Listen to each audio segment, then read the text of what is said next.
Pellet Gun Moments Part 1. Nung bata pa ako ay hilig kong gayahin ang mga napapanood ko, lalong-lalo na sa bari-barilan. Naalala ko pa nga na paborito kong panoorin yung palabas na Leprosy.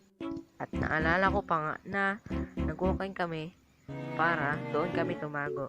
Yung ukay na yun ay katulad ng paksol. Di ko rin lubos na maisip kung bakit pumasok sa kokote ko na bato-batuin ko ang aking kapatid ng lupa na may kasamang bato. At sa hindi inaasahan, tinamaan yung kapatid ko na bunso sa ulo at yon pinagalitan ako. Paulit-ulit ko lang sinasabi na delikado ang ginagawa nyo. Yan ang nangyari. So yan, nung umuso na nga yung pellet gun, dahil malapit na ang Pasko, kinulit ko si mama.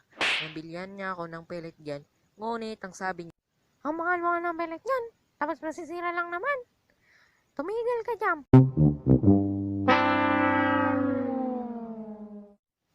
at dahil palagi ko nga silang kinukulit, ay binigyan nila ako ng pambili. Siguro sa tulong na rin ng paawa mood ko.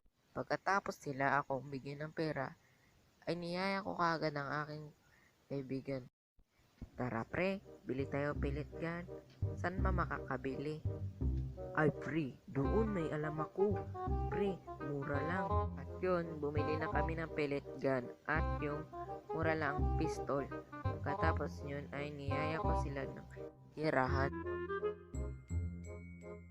Tara pre, birahan. Sige ba? Para magkaalaman. So yan, hanggang dyan lang muna. Siguro gawan ko na lang yan ang part 2 para hindi bitin. Salamat nga pala sa panonood.